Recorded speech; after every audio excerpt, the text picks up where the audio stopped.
Something you might want to consider as you prepare to attend Cuddle Party, whether it's your first time or 15th time, if you have the thought that you might want to connect with people that you meet there, that if you were to meet someone who you thought could be a good friend, a buddy, a walking pal, maybe you attend the same church and want to let each other know about activities. If you're someone who has business cards, perhaps you'd want to bring those. If that's a way that you'd want to connect, and that's the kind of information that you'd want to share with someone, something that is said at the end of Cuddle Party is that if there's someone you want to connect with, maybe you had a great conversation and you want to follow it up. Maybe you want to see if they want to go out for some soup after the Cuddle Party or with the whole group, that you may offer them your information, but to please not ask them for their contact information.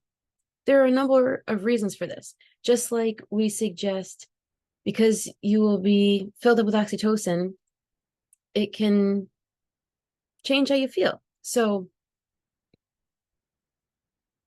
try not to make any major contracts for a time until, things kind of settle back down. Some people will feel so gushy and full of love. And then as they come down from that can feel different. Just like I remember in motivational psychology class, they talked about on the weekend, so many people have this high of activity and excitement. And the reason for Monday blues is there's nothing wrong with Monday, but after you've been up here, regular old Monday, you kind of have to come back down just before you can get to an even level. Something similar can happen when you are so full of oxytocin. So you may have had a great conversation with someone, and maybe you came into Cuddle Party knowing that you don't want anybody to know that you were here. You don't want to connect with anybody after. Or maybe you're someone who's new to the area and you are actively looking for new friends. Maybe you would be someone who says, oh my gosh, this person seems great. I would love to connect and be their friend.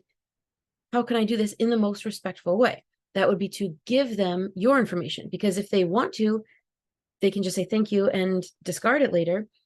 But maybe they're not sure in that moment. And maybe they'll take the information and then in 3 days say, this person was really cool. I could use a friend. I need a gym buddy.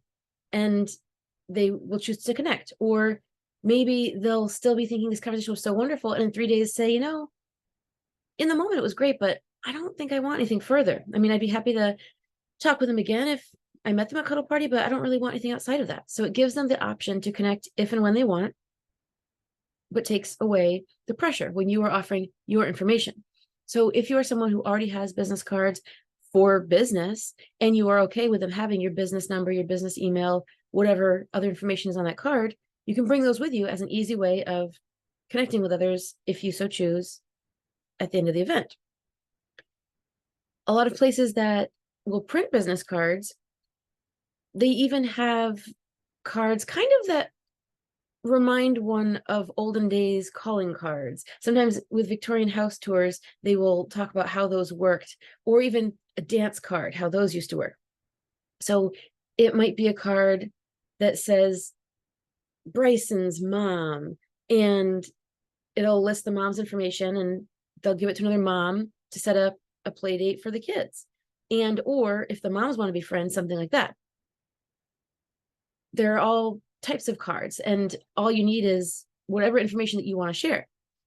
You could easily print them up on just, this isn't a piece of music, but just a piece of paper, and then hand that out. You could cut them out, be it postcard size, business card size, your name, your phone number, your email, what town you tend to hang around.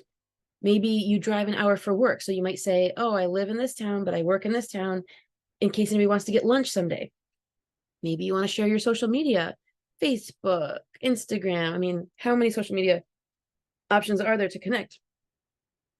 And you can choose, maybe you're very active on Instagram, but you don't actually want to connect with people through Instagram. Or, perhaps you want people to follow you on TikTok or something, but maybe that's not how you like to chat with people. So you could specify that.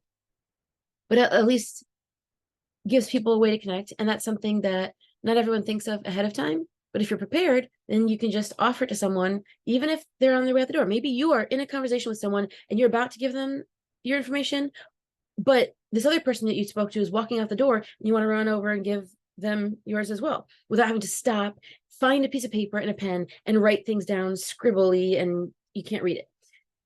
So that's one thing that isn't crucial to add to your cuddle party preparations, but could be helpful and something you might want to think about, whether it's your first time or you are a cuddle party veteran. It can be helpful and add to your positive experience.